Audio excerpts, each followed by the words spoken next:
Switzerland நாட்டுக்கு நானும் என்னுடைய மனைவியும் போயிருந்தோம். காரணத்தோடு சொல்கிறேன். 8:03 ட்ரெயின். சுவிட்சர்லாந்தில் பேசிட்டு ஜெர்மனியில் கூட்டம். அடுத்த நாள் காலையில் ஒரு டிக்கெட்டு 44,000 ரூபாய், 2 டிக்கெட்டு 88,000 ரூபாய். 5 நிமிஷம் லேட்டு.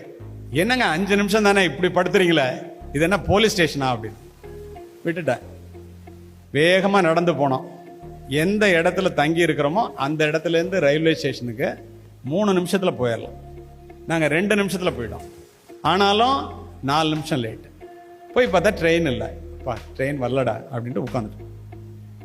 ஒரு 6 அடி உயரத்தில் ஒரு சுவிட்சர்லாந்து போலீஸ்கார் வந்தார். Are you a defence person அப்படின்னா.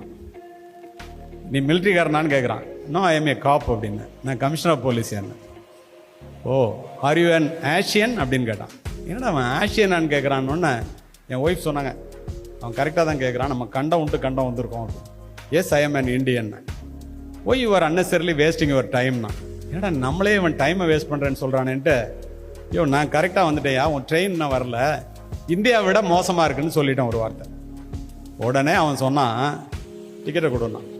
வாங்கி பார்த்தான். கதை இல்லைங்க, நிஜம். டக்குன்னு ஒரு தட்டுனா அதில் சிசிடிவியில் ஓடுது. 4 நிமிஷம் லேட்டாக வந்தியாண்ணா. ஆமாண்ணா. இந்த ட்ரெயின் 1 மணி நேரத்துக்கு 800 கிலோமீட்டர் வேகத்தில் போகிறது. நீ 4 நிமிஷம் லேட்டாக வந்திருக்க. இப்பயே அது பாதி தூரம் போயிடுச்சியா ஜெர்மனிக்கு. வீணா உட்காந்து வேஸ்ட் பண்ணாத என் நேரத்தை. ட்ரெயின் போயிடுச்சாங்கிறான். 1 லட்ச ரூபா போச்சு. திரும்பி ஒய்ஃபை பார்த்தேன். வேற என்ன பண்ண முடியும்? சூட்கேஸ்லாம் எடுத்துட்டு பக்கத்தில் ஃப்ளைட் இருக்கு, அண்டர் கிரவுண்டில் போனேன்னா அதில் போனால் ஜெர்மனிக்கு ட்ரெயின் போகிற நேரத்துக்கு கூட ஒரு 10 நிமிஷம் லேட்டாக போயிடலாம். கரெக்டாக சொல்கிறான். அதையும் வெட்டி படுக்கையெல்லாம் எடுத்துட்டு ட்ரெயினில் விட்டுட்டு ஃப்ளைட்டுக்கு போகலாம். 2 லட்ச ரூபா டிக்கெட்டு. படியிலேருந்து ஒருத்தர் வேகமாக ஏறினார்.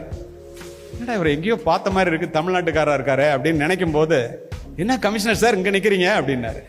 சார் நீங்கள் என்ன தெரில, ஹைகோர்ட் ஜட்ஜு ஸ்ரீதர்னார். ஏன் இங்கே நிற்கிறீங்கன்னாரு. ஒன்றும் இல்லை சார் அப்படின்னு சொல்கிறதுக்கு வைக்கான். ட்ரெயினை விட்டேன் சார்ண்ணே. இவ்வளவு தானே, நான் ஃப்ளைட்டே விட்டேன்னு. அவர் பொண்டாட்டி பிள்ளைங்களோட நிற்கிறாரு. நம்மளுடைய நேர மேலாண்மை எங்கே இருக்கு? அவர்களுடைய நேர மேலாண்மை எங்கே இருக்கு? காலையிலே படுக்கையை விட்டு யாரெல்லாம் சீக்கிரமாக எழுந்திருக்கிறீர்களோ அவர்கள் வாழ்க்கை என்ற ஓட்டப்பந்தயத்திலே ஒரு அடி முன்னால் வைக்கின்றீர்கள் என்பதை தயவு செய்து தெரிந்து கொள்ளுங்கள்.